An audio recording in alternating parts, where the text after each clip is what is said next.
Hey everyone, this is Quakeman. I have been having some discussion in my mind, particularly about two games, and mostly because I've been playing one of them often, which was Dirty Bomb.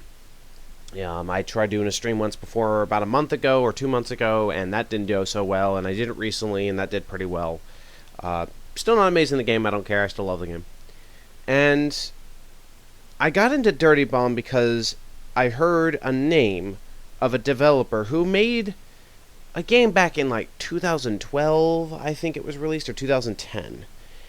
And I remember being entirely excited for this game because it was adding elements from Mirror's Edge that I thought were an awesome mechanical design of parkour and the way it handled it, to a first-person shooter and team objectives in a high degree similar to what they try to do in, say, Battlefield.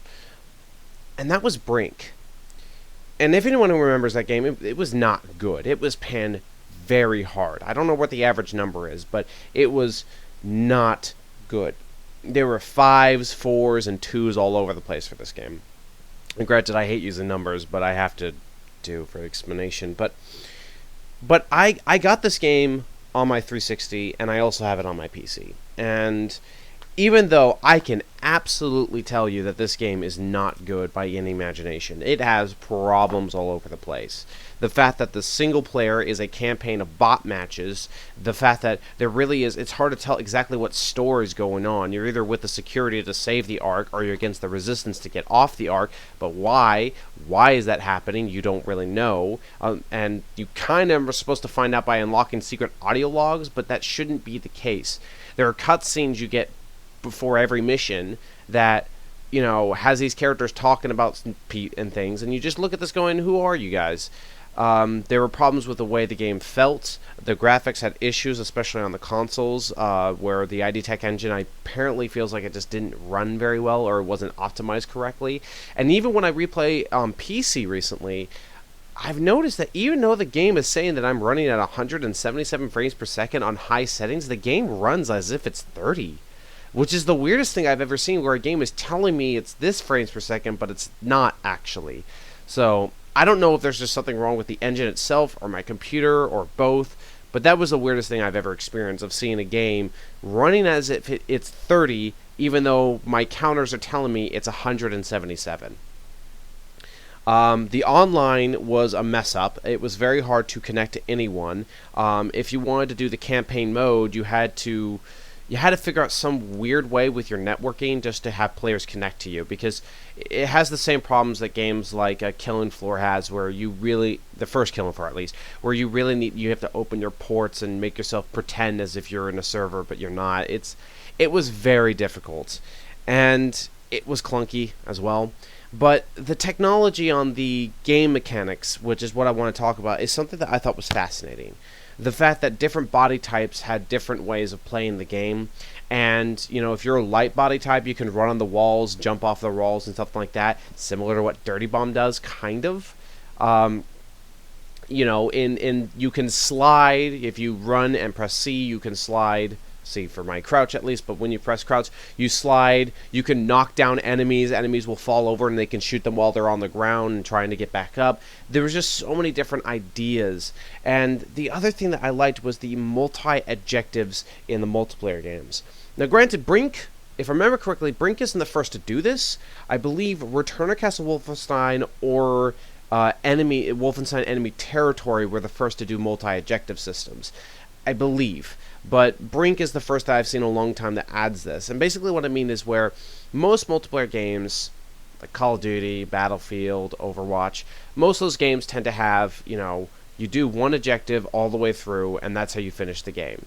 But in Brink's case, and in Dirty Bomb's case, it's like, first you need to plant a charge, then you need to steal an item, and then you need to do another different objective. Instead of it just being one thing who gets the most points, on domination or whatever, it actually feels like these have a lively mission. It feels like these matter so much.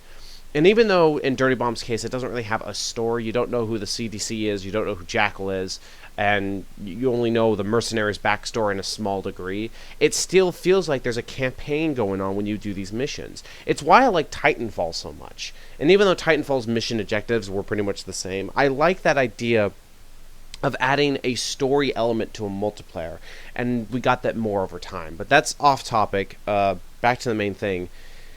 But like, there were so many good things about Brink that I like, and I didn't want Splash Damage to take this and just throw it in the trash. I want them to learn from their mistakes and bring up something from it, which of course was Dirty Bomb, and that surprised me very, very much. When I found out that Dirty Bomb was made by the same people who did Brink, and that they took the majority of the mechanical design, except for the parkour. You can jump off walls, but you can't run off walls, and I don't believe there's sliding. I don't remember. But they made a free-to-play game, a first-person shooter, and they did a lot of great things that I just think were just fantastic. You can clearly tell that Dirty Bomb has its roots from Brink. Very much. The missions in Brink where you have to repair the EV, missions like Chapel, what's the other missions? I am missing the words already. Dockyard is a recent one that we got like 2 months ago. That one also has the EV movement. And there's one more that I can't remember, and I've been playing it for a while. I should remember these map names. But you repair the EV, you escort the EV, and then you do whatever you need to do with the EV's mission. Bridge. That's it. That's the other mission that has the EV. Bridge. Chapel, Bridge, Dockyard. And there's probably one more, but I'm just going to continue on. But Brink also has missions related to repairing the EV, and I'm going to put it on screen right now. And even though it's kind of considered primitive in comparison to how Dirty Bomb has fleshed it a little bit better, but you can tell the roots are there, and that's what I thought was just fascinating. And not only that, the other reason why the roots are there is because in Brink there's secondary objectives. There's certain doors that can only be unlocked as an operative. There's certain staircases that can only be repaired as an engineer or destroyed by an assault class in Brink. And the same thing goes in Dirty Bomb, except for anyone can plant a bomb. It's just the specialist people like Fletcher, the new guy Turtle, Proxy, and Bushwhacker can plant and defuse bombs quickly as well as repair. But in Brink's case, you had to have an assault to plant a bomb. You had to have an engineer to defuse it. So I feel it would have gotten a little frustrating when you would have people being an objective role where they're the only ones that can do the objective and they're not doing it. I never played online, so I can't really say how it would felt, but I'm just taking a guess. But I found Brink to be a good stepping stone to what we got as Dirty Bomb, and I feel that within the right formula, I'm not saying that every game studio should do this, but with the right formula and the game that makes sense for it, I would love to see multi-objectives in game where you're doing multiple stuff that feels like a cohesive story, an actual fight, as it were, similar to when you play single-player games where you get objectives like in 007 or the original Call of Duties. But I really am impressed that a game studio actually did this, because I've seen many games that don't necessarily are good, not the greatest, have faults, but I feel that the mechanical design in some way can flourish other games in some way. What if Max Payne failed? Would we get slow-mo in games today? Probably not. I don't know. Maybe we would have, just someone would have done it better. It's hard to say. But because of Max Payne, and I don't know if there's a game earlier that did it, and probably there is, but Max Payne is the one that comes to mind, but I remember Max Payne coming out, and then games like Chaser, which everyone should know I'd done a playthrough of, has a slow-mo effect. Fear has slow-mo, and a lot of other games started to implement it either as, a system that you activate yourself or not, similar to what Killing Floor does, where if you do something really cool, like blow off someone's head, slow-mo activates for a short time. But that's a mechanic design. And all games benefit from different mechanical designs. And to go on off topic a little bit, it's why I get annoyed when people complain that back back around like 2009 when people complained when a lot of games having regenerated health were ripping off Halo because Halo was the first to do the regenerated shields, which counts as health in some way. That's not a bad thing. A game can take elements from other games and reinvent themselves. We've seen that time and time again. I mean, remember, back in the day when Wolfenstein came out, anytime someone tried to make a game in the similar style Wolfenstein, no one called it another first-person shooter. They called it a Wolfenstein clone because they wanted to insult the other people trying to copy what they were doing. How dare you try to make Corridor 7 look like Wolfenstein? I mean, come on, that's an insult. But if it wasn't, but because we stopped with that stupid aspect, we got amazing games: Duke Nukem, Blood, Shadow Warrior, regardless of your opinions of how racist it could be, Rise of the Triad, Deus Ex later down the line that changed genres so many different ways. You had games like Quake, which made by id the same way, but Quake, created aspectively the arena shooter, which then Unreal Tournament came around about, and then mods like Nexus and Sonic and all this other games created the arena shooter even better, although it's slightly dying off. That happens. But that's the point, As long as it feels like it fits and it's not being jammed in there just because they want to make something out of it, which I've noticed that time and time again when it comes to an upgrade system. Almost every Ubisoft game has a XP and a leveling system, and as much as Origins is interesting in some direction, I don't like the fact they're going a Diablo route in some way, or Borderlands route, whatever you want to feel like. But still, I want mechanical designs to make sense for a game, not let's follow the trends. And that's hard to do. Again, I'm not wanting every multiplayer game to follow the footsteps of what Dirty Bomb did, which started with Brink. But I do want games to get the idea of, if it feels and it works, I would love to see more games do the idea of multi-objectives and the classes setup and everything like that. I think it's a great idea. It's always those boundary lines. Not every game has to be open-ended with different possibilities of tactical intervention. Like Rainbow Six, Counter-Strike, Overwatch, and League of Legends. You can have something as very simple as what Ranked Champions is becoming to be, where you just have to focus on when's the right time to use which weapon and knowing how to aim correctly. But then there's the other detail of, what champion are they using based on their speed, health, and their abilities. But it's very simplified to the point where you don't really need to know a whole lot. Unlike, in Siege and League of Legends, there's so many different paths you got to learn to get better at the game, And we always should have those different stuff. We should always have different aspects to games to help people get into games a little bit better. It's why I think League of Legends is a slightly better startup to a MOBA than playing Dota 2. Smite could be even better starter because of the fact that you have full control of your character, while in League and Dota you don't.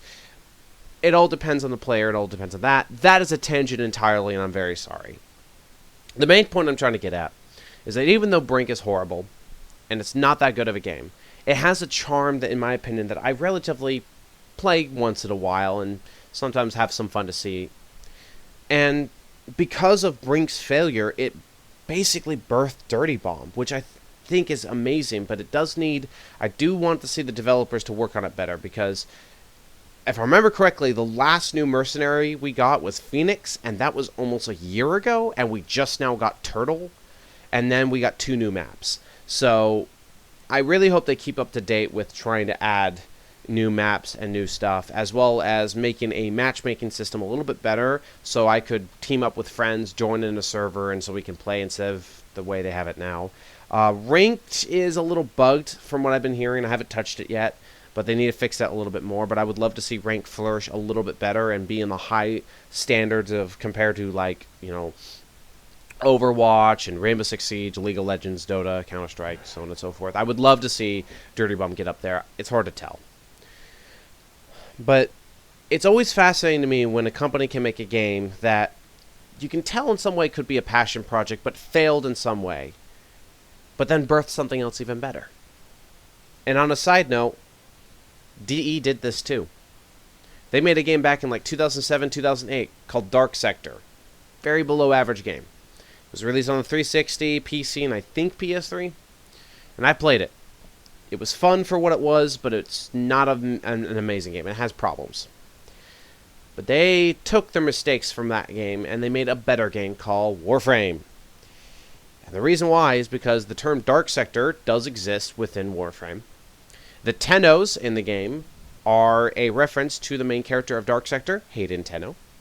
And some of the bosses that you fight against in the game have the same design of, not exactly the same, but relatively close, like a pre-alpha of what Nyx and Rhino and Excalibur could look like.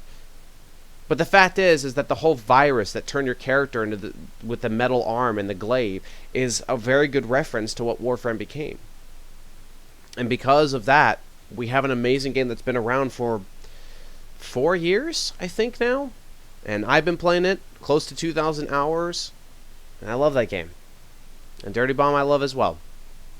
But it's a discussion I was trying to make, and I'm sorry if I went tangent all over the place. I do that, but I like talking. But I just wanted to talk about, like, even though I don't recommend ever picking up Brink, we should still at least establish the fact that even though Brink was a failure, the mechanical design did birth something else better, and it could birth better games within different studios depending on how well they handle it. Don't jam a mechanic in just because it's the trend. Make it feel like it works. You know? Cereal and milk is a good combination. Orange juice and milk is not. But you see, it's a stupid analogy, but I was trying to make a good explanation. I'll leave it at that. Gone pretty long, about 16, 17 minutes. But hope you guys enjoyed the video for Thursday. I just felt like talking about out of playing Dirty Bomb and a little bit of Brink recently. You guys have a wonderful day and take care. And thank you for watching.